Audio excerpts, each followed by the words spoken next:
चारों तरफ देखो। क्या तुमने कभी ध्यान दिया है कि लगभग हर इंसान भीतर से थका हुआ है?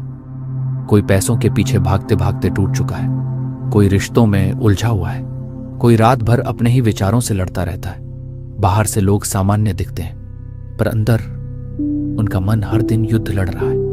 और अगर तुम ध्यान से देखो तो तुम्हें समझ आएगा कि यह संसार एक अदृश्य मानसिक पिरामिड में बटा हुआ है। सबसे नीचे हैं 90% लोग जो अपने मन के गुलाम बनकर जी रहे हैं। उनके ऊपर हैं 9% जो शांति ढूंढने की कोशिश तो कर रहे हैं, लेकिन अपने ही विचारों के जाल में फंसे हुए हैं। और सबसे ऊपर प्रकाश में खड़ा है 1%, वो लोग जिनका मन अब संसार नहीं चलाता, जो परिस्थिति से नहीं टूटते, जो भीतर से शांत रहते हैं, चाहे बाहर कितना भी तूफान क्यों ना हो। मित्र, जब कृष्ण ने कुरुक्षेत्र के मैदान में अर्जुन को गीता सुनाई थी तो वे केवल धर्म की बातें नहीं कर रहे थे, वे मनुष्य के मन का सबसे बड़ा रहस्य बता रहे थे। वे अर्जुन को युद्ध जीतने से पहले अपने मन पर विजय पाना सिखा रहे थे। और आज वही ज्ञान तुम्हारे लिए भी है, क्योंकि कृष्ण जानते थे जिसने अपने मन को नहीं संभाला उसके लिए पूरी दुनिया भी पर्याप्त नहीं होगी। गीता अध्याय 6 श्लोक 5 में कृष्ण कहते हैं, मनुष्य स्वयं अपने मन से ऊपर उठ सकता है और स्वयं अपने मन से नीचे भी गिर सकता है। मन ही मनुष्य का मित्र है और मन ही उसका शत्रु। लेकिन अधिकांश लोग यह बात समझ ही नहीं पाते। वे सोचते हैं कि मैं ही मेरा मन हूं। नहीं मित्र, तुम तुम्हारे विचार नहीं हो। और आज मैं तुम्हें दिखाऊंगा कि तुम इस मानसिक पिरामिड के किस स्तर पर खड़े हो और कृष्ण वास्तव में चाहते हैं कि तुम कैसे सोचो। तो चलो सबसे नीचे से शुरुआत करते हैं। 90% लोग रिएक्शन माइंड में जीते हैं। उनका पूरा जीवन केवल प्रतिक्रिया बन चुका है। अगर कोई उनका अपमान कर दे तो तुरंत क्रोध, अगर कुछ गलत हो जाए तो तुरंत डर, अगर कोई उनकी तारीफ कर दे तो तुरंत अहंकार। उनका मन ऐसा है जैसे हवा में उड़ता हुआ सूखा पत्ता, जिसे हर परिस्थिति इधर उधर फेंक देती है। कृष्ण इसे तमस और रजस का प्रभाव कहते हैं। ऐसे लोग हमेशा सोचते हैं, अगर मुझे ज्यादा पैसा मिल जाए, अगर लोग मेरी इज्जत करने लगे, अगर मेरा रिश्ता ठीक हो जाए, अगर मेरी जिंदगी मेरे हिसाब से चलने लगे, तब मैं शांत हो जाऊंगा। लेकिन मित्र, यही सबसे बड़ा भ्रम है। कृष्ण कहते हैं, जो इंसान अपनी शांति को बाहरी चीजों से बांध देता है, उसकी शांति कभी स्थिर नहीं रह सकती, क्योंकि यह संसार बदलने के लिए बना है। लोग बदलेंगे, परिस्थितियां बदलेंगी, शरीर बदलेगा, समय बदलेगा।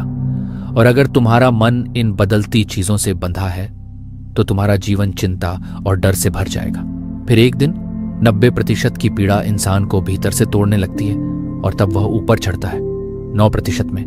ये वे लोग हैं जो खोज शुरू कर चुके हैं। शायद तुम अभी इसी स्तर पर हो। तुम किताबें पढ़ते हो, स्पिरिचुअल वीडियो देखते हो, तुम्हें समझ आने लगता है कि समस्या दुनिया नहीं, तुम्हारा मन है। लेकिन यही 9% लोग फंस जाते हैं, क्योंकि वे ओवरथिंकिंग से बाहर निकलने के लिए और ज्यादा सोचने लगते हैं। जब कोई नकारात्मक विचार आता है तो वे उससे लड़ते हैं। मैं ऐसा क्यों महसूस कर रहा हूं? अगर कल कुछ गलत हो गया तो मैं इसे कैसे ठीक करूं? वे अपने ही दिमाग में काल्पनिक बहसें शुरू कर देते हैं। ज्ञान तो आ जाता है, लेकिन शांति नहीं आती, क्योंकि उनका मन हर समय युद्ध में रहता है।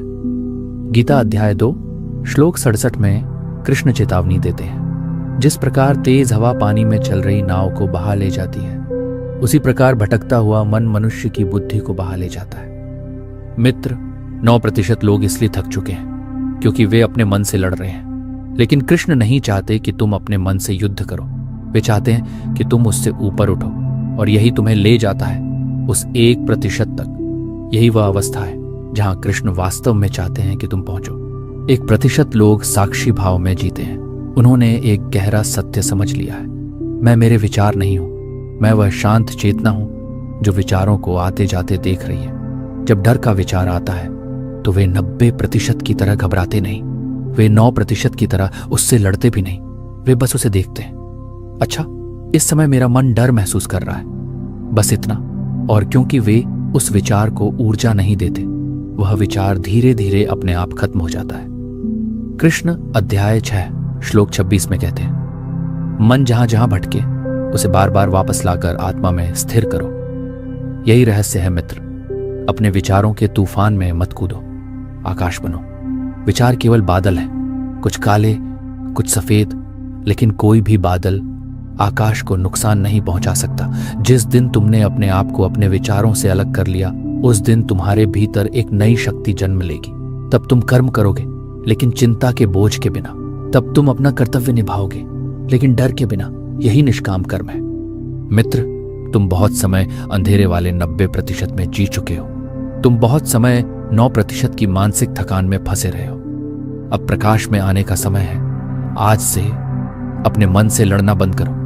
हर डरावनी कहानी पर विश्वास करना बंद करो जो तुम्हारा दिमाग तुम्हें भविष्य के बारे में सुनाता है। तुम्हारा मन तुम्हारा मालिक नहीं है, वह केवल एक साधन है जो ईश्वर ने तुम्हें दिया है।